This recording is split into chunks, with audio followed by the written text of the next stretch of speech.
and welcome to Books and Things. I'm Jonah Mani, and it's always a pleasure to share with you the lessons I learned from books.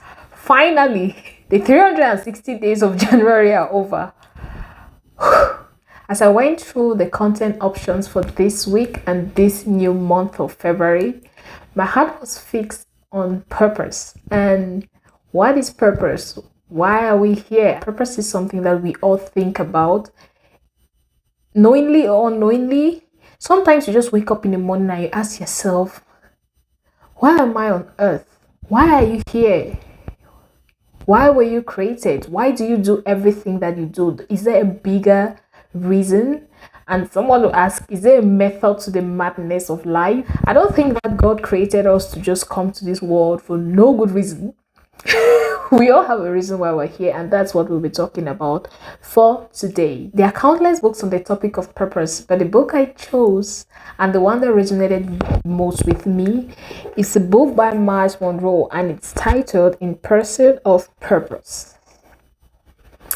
I love this book, and I've always been a vivid follower of Myles Munroe. Myles Munroe was a reputable pastor, and he wore many other hats. He was an author, he was a government consultant, and etc. He just was, in my opinion, a very purposeful person. So what is purpose?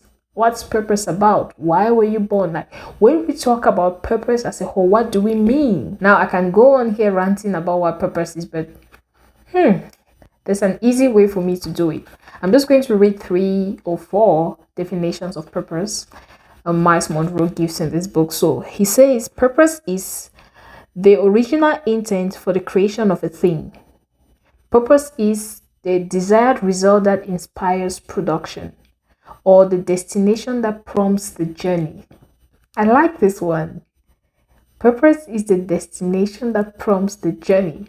Diving into this thought of purpose being a destination that drives the journey, it's very clear why a lot of people get to certain points in life and they are not happy because they went on a journey and got to a destination and they realized the destination wasn't where they were headed in the first place. Dr. Myles Munroe tells a story in his book about a guy.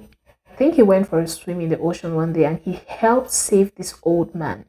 And while he was saving the man kept on screaming, just let me die, let me die. And when he finally got the guy out of danger and brought him to the shore, he was perplexed because he recognized the old man. He's like, I know you. Like, you're everything I inspired to become. You're rich, you have a good family, you have children who are successful, people respect you in the society.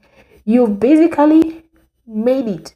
So why on earth will you want to kill yourself? And the old man told him, I have everything, but it wasn't worth it. But is this really all there is to life? That means there was still an emptiness in him, that he felt like all of the things that he had were good, but it wasn't worth it. He wasn't full. He felt empty. He felt lacking. So how can we curb, or how do we deal with that lacking? And that's what Myles Munroe's book is about. In the book, he shares how to discover your purpose. Now, we talk about purpose, but how do you discover your purpose? How do you know what you're made for? He shares the insight in the book. The second thing is that he shares the principles of purpose. Now, knowing your purpose is one thing, but it's your job to follow certain principles to be able to achieve your purpose.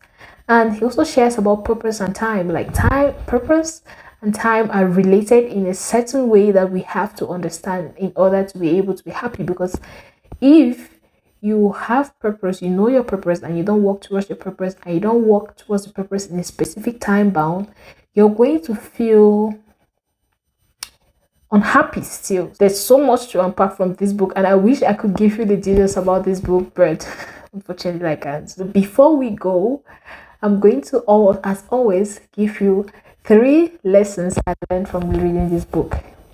3 lessons I got from reading Myles Munroe's In Pursuit of Purpose. Let's go there. Lesson number 1. Hobbies and natural aptitudes reveal purpose.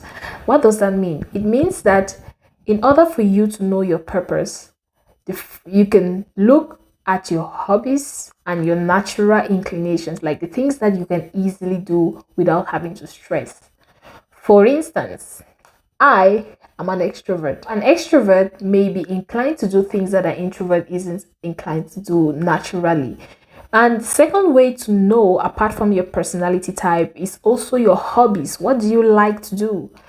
Do you like singing? Do you like writing? Do you like programming computers? Like, what do you do without any stress? Like, what will you do for free? That's one of the ways you can get an idea into what your purpose is. I remember back in the university, I had a friend. And every single time we went to visit this friend, they were always into something musical. Whether they were making beats or they're trying to sing. You could tell that this school that this person is going to, well, I'm not sure that this school is for you, because even though they were going to school, they were always into stuff that had to do with music. We didn't need a soothsayer to tell us that this person was certainly going to get into music one day, or even if they didn't, that was something that they could do and they were naturally inclined to do. Just take a look at yourself, look at what you like to do in your free time, look at what you can do for free, which even if nobody pays you for, you're still going to do, and listen to what people tell you. Like, you may not even know there are some aptitudes that you have. So people can be able to tell you that you're really good at this, you're really good at that. There's some people that are really good at negotiation. They're really good at managing other people. Some people are really bad managers. Just listen to what people tell you about yourself. Look inwardly and see what you like to do and what you like to do for free. The second lesson I learned from reading this book is that unknown purpose leads to wastage of time and also misuse. So when you don't know your purpose, you're inclined to waste time. It's not strange to hear stories of people who have wasted years and years of years in school studying something else, and after 5, 6, 7, 8, 10 years, they switch to something completely different. This is because they were not happy where they were. Imagine the amount of time they spent going to school, studying a course they didn't like, going to a job they didn't like, and just wasting time. If they would have taken all that energy that they put into being successful at what they hated so much, they put it into something that they really love. In the span of those 5, 10 years, one, they will have improved on their skill, they will have learned how to market their skill, learn how to monetize that skill, and they will have been happy doing it over this same period of time. So not knowing your purpose helps you waste time. And the second thing is, like, when you don't know your purpose, you waste it. Like, you waste the opportunities given to you. There are a lot of people who are in positions where they are not supposed to be, and they abuse those positions. And you abuse a position when you don't know the purpose, the reason why you're there. You don't understand the office which you've been given, and you don't know how to manage it. And the best people who are able to manage certain positions are those who are made for those positions. For instance, not everybody is made to be a doctor. Not everybody is made to be a leader. There are some people who are bad leaders. Not everybody is meant to drive an aeroplane. Imagine you being in a plane one day and you're with the pilot, and the pilot is like, change my mind, I feel like I want to land now.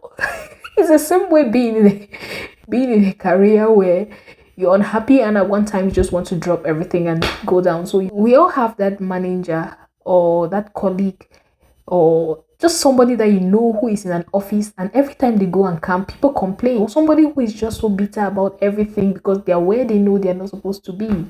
Please leave it for those who can do it. And if you're somewhere where you're not happy, don't radically quit your job.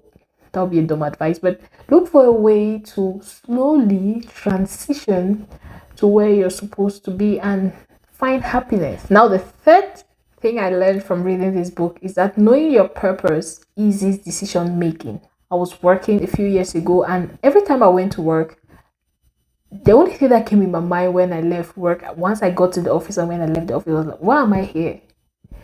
Is this what I want to do for the rest of my life or for the next 5 years of my life? And I realized after the first and second year that no, this isn't where I want to be, and this certainly isn't what I want to do for the rest of my life. And I knew exactly what made me happy.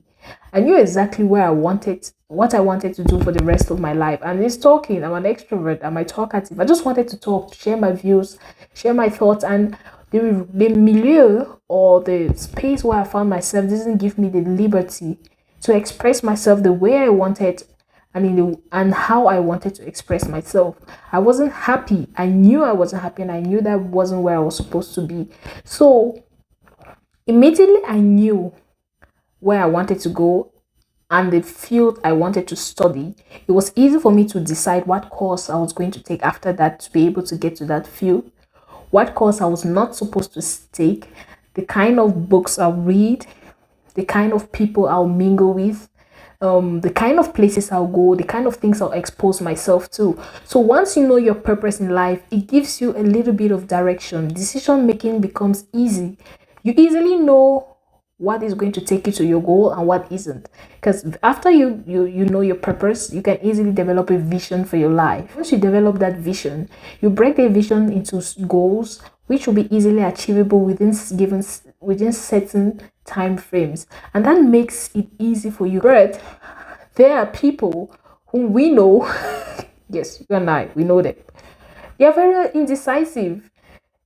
You can ask them today, what do you want to do? Pilot.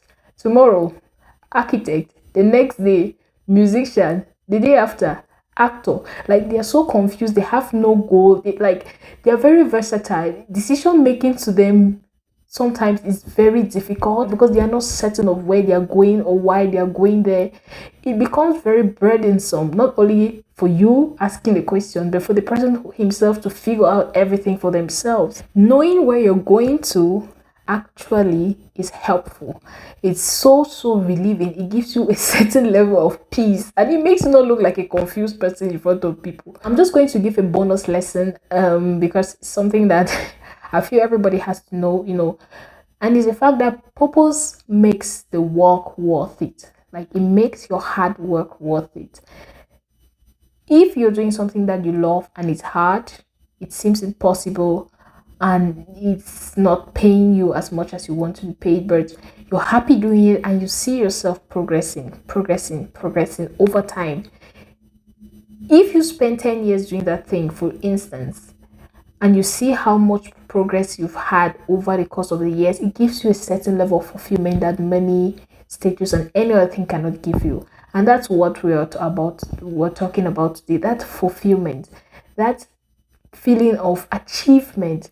And you mustn't achieve something big. Maybe your purpose is that small, but it has a big impact in your heart. It doesn't necessarily need to be changing the world. Like, I don't know why people feel like they can change the world. Just change the world around you in your own private space and have that inner fulfillment. Myles Munroe tells us that the best way for you to have this fulfillment and know your purpose is to ask the maker. Ask the maker. Now, people look at the Bible as a book of order. Do this, don't do that, go here, don't go here. It's not just a book that orders you around. It's also a book that has wisdom and it has guidance that can really help you develop your purpose in life and give you a vision and a reason for being. Thank you very much for sticking around and watching this episode with me. I'm humbled to always be here and share my thoughts with you. Without any further ado, have a good week, and I hope to see you again next week, Monday. Stay blessed.